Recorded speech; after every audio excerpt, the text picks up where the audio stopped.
લક્ષ્ય ન્યૂઝ, એક નજર, એક લક્ષ્ય.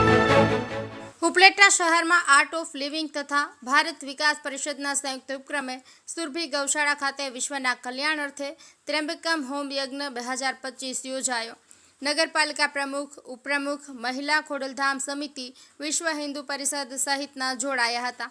રાજકોટ જિલ્લાના ઉપલેટા શહેરમાં નગરપાલિકા કચેરી પાછળ આવેલા જૈન દેરાસરની બાજુમાં જ આવેલા સુનિલભાઈ ધોળકિયાની શ્રી સુરભી ગૌશાળા ખાતે ગાયોના છાણથી લીંપણ કરેલા ફ્લોર પર આર્ટ ઓફ લિવિંગ તથા ભારત વિકાસ પરિષદના સંયુક્ત ઉપક્રમે ત્ર્યંબકમ હોમ યજ્ઞ 2025 યોજાયો હતો, જેમાં મોટી સંખ્યામાં લોકો યજ્ઞમાં આહુતિ આપવા માટે જોડાયા હતા.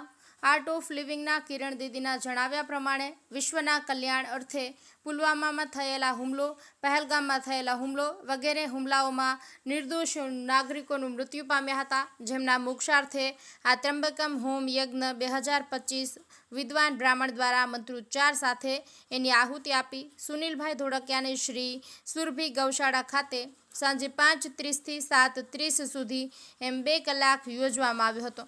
કાર્યક્રમના અંતે કિરણ દીદી તરફથી ફરાળ વ્યવસ્થા સૌ માટે કરવામાં આવી હતી. આર્ટ ઓફ લિવિંગના દરેક કાર્યક્રમ માટે વિના સંકોચે નિઃશુલ્ક જગ્યા આપનાર શ્રી સુરભી ગૌશાળાના સોની સુનિલભાઈ ધોળકિયાનું હાર પહેરાવી સન્માન કરવામાં આવ્યું હતું.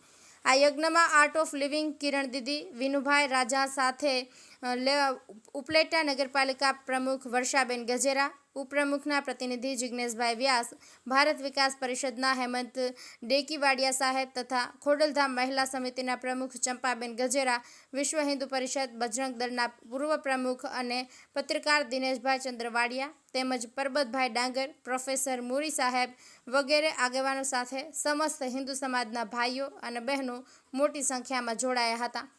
હર્ષિભાઈ આહિર, ઉપલેટા. જય ગુરુદેવ. ઉપલેટા આર્ટ ઓફ લિવિંગ પ્રશિક્ષક કિરણબેન સુવા. આજે ઉપલેટાની અંદર આર્ટ ઓફ લિવિંગ પરિવાર અને ભારત વિકાસ પરિષદ આયોજિત ત્ર્યંબકમ હોમાનું આયોજન કરવામાં આવેલું હતું. કરીબન 70-80 જણા લોકોએ એમાં ભાગ લીધો. લગભગ 8,000 કે 10,000થી વધારે આપણે યજ્ઞદીપના આહુતિઓ હોય ત્ર્યંબકમ હોમામાં મહામૃત્યુંજયના જાપથી. આજે વિશ્વ કલ્યાણાર્થે જે પુલવામામાં જે ઘટના બની, પહેલગામની જે ઘટના બની, વિશ્વ શાંતિ માટે, વિશ્વના કલ્યાણ માટે એક સારા ઉદ્દેશથી આપણે મહામૃત્યુંજય હોમા ત્ર્યંબકમ હોમાનું આયોજન કરેલું હતું. ભારતના ઘણા બધા લોકોએ અલગ અલગ જગ્યાની અંદર આજે શિવરાત્રિને દિવસે મહાદેવની પૂજા અર્ચના થતી હોય છે. ઉપલેટા જેવા નાના સેન્ટરની અંદર પણ આજે આટલી બધી આહુતિ અગ્નિ નારાયણને જે પ્રદાન કરવામાં આવી, ખૂબ આનંદ થયો. પૂરા આર્ટ ઓફ લિવિંગ પરિવારના સહકારથી, ભારત વિકાસ પરિષદના સહકારથી, આ ઉપરાંત ઉપલેટાના પ્રથમ નાગરિક વર્ષાબેન ગજેરાની પણ અહીંયા હાજરી અનુભવી, ખોડલધામ સમિતિના સભ્યો, પૂરો આર્ટ ઓફ લિવિંગ પરિવાર, ભારત વિકાસ પરિવાર, તમામ લોકોની હાજરીએ ગામડાના રૂરલ આપણા ઓર્ગેનાઇઝરોએ ખૂબ આ કાર્યક્રમને સફળ બનાવ્યો. ખૂબ ખૂબ હૃદયથી બધાનો આભાર વ્યક્ત કરીએ છીએ. મહાદેવની અસીમ કૃપાથી આ કાર્ય ખૂબ સફળતાપૂર્વક પાર કર્યું. જય ગુરુદેવ, જય હિન્દ.